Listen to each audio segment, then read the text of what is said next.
આજનો દિવસ એ કયો દિવસ છે? તો કે હોલિકા દહનનો દિવસ છે.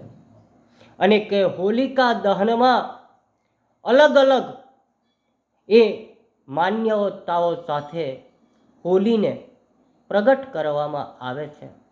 અને તેમાં પ્રહલાદને હોલિકા લઈ અને જ્યારે અગ્નિમાં ભસ્મીભૂત કરવા માટે જ્યારે બેઠા હોય છે ત્યારે હોલિકાનું દહન થાય છે અને પ્રહલાદ એ ભગવાનના નામ સાથે પાછો આવે છે.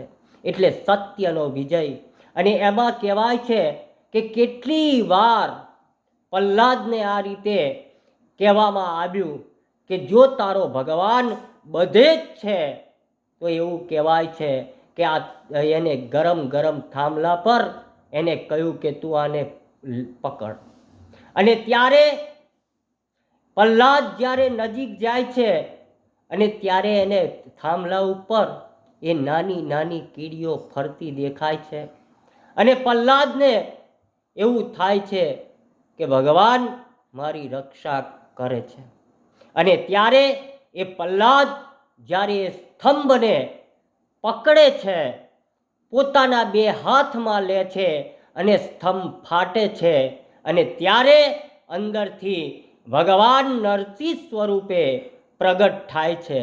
અને એ નરસિંહ સ્વરૂપે ભગવાન જે પ્રગટ થાય છે એમાં એને વરદાન જે ભગવાન પાસે માગેલા કે હું દિવસે ન મરું, હું રાતે ન મરું, હું ઘરમાં ન મરું, હું બહાર ન મરું, હું શસ્ત્રથી ન મરું, હું અસ્ત્રથી ન મરું, આવા કેટલા વરદાનો ભગવાન પાસે એને માગ્યા હોય છે.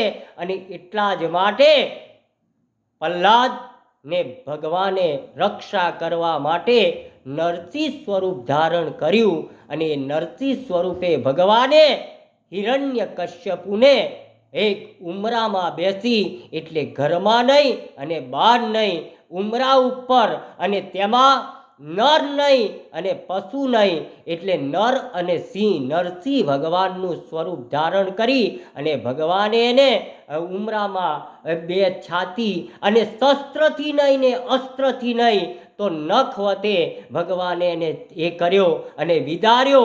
એટલા જ માટે સત્યનો વિજય અને અસત્યનો પરાજય એ દિવસ એ આ હોલિકા દિવસ છે. એ જ માં motor driving, safe and sure driving. Driving એ શોખ સાથે આપની મોટી જવાબદારી પણ છે. અમારા ઇન્સ્ટ્રક્ટર દ્વારા સચોટ અને સરળ માર્ગદર્શન.